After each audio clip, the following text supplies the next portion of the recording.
I'm Spencer Court, Principal Architect at 1110 Architecture in Lethbridge, Alberta. Prairie sites are always about the landscape, and the counterpart to that is that the sky is everywhere. It's not a mountainous region.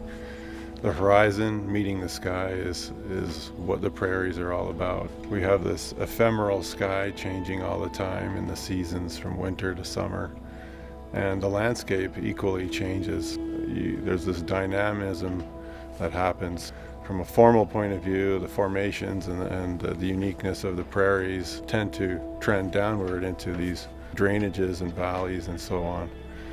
Large structures tend to rise above the horizon and stand out like a grain elevator.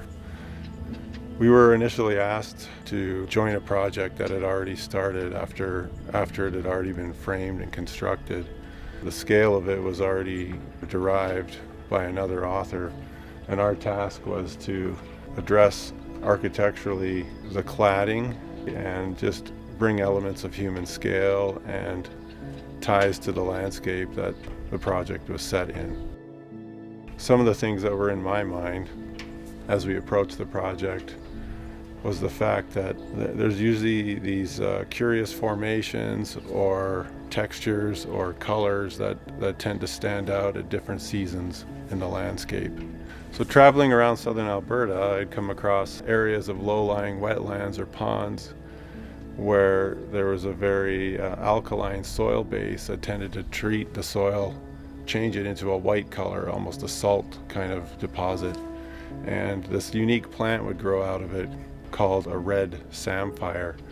It's a curious thing to come across in the prairies, which are generally kind of green and golden, and then you have this vast blue firmament above it in the sky. So when we looked at the project, we wondered what would be a material that would feel like it was of its place and of its site and even patina in its own environment. Our design attention went very quickly to a kind of weathering material, normally categorized as an A606 steel product that was patina in its environment. In this case, we chose an Inditon steel product. We devised a system of panels and panel widths and an order and a structure to them, primarily to respond to the structures that are found in nature, and all at the same time coming up with a system that a contractor could understand and install that appeared to be random, but actually had an underlying structure to it. And so we had 5 different panel widths that kind of alternate and take different places. And then over a series of about 8 feet, that same structure would repeat again. We were excited about a material that would patina in its own way in its own environment. Unique to this place, that would be different from somewhere 200 kilometers away. Inditon is widely available in this particular market. We work specifically with Forma Steel, which is based in Fort Macleod, and they're a primary supplier of Inditon. When we came up with our strategy for panel widths and heights, Inditon met the need, and ultimately the samples that we had and tested on our own, and we were happy and could predict the result in our area. I think our time was mainly spent conceiving of how we wanted to use it, and then having a partner in the kind of local community not far away who's willing to kind of engage with us and prove it out so that it can be installed easily. Once they understood the pattern and the formula behind it, it went on very quickly.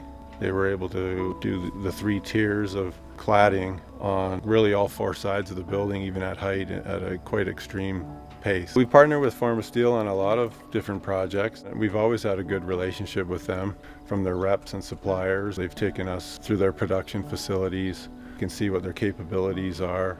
They're very easy to work with, easy to partner with. I think they're interested in the challenges that might come to them just because it's maybe a little different, and they're curious about how we can use their product in a slightly different way.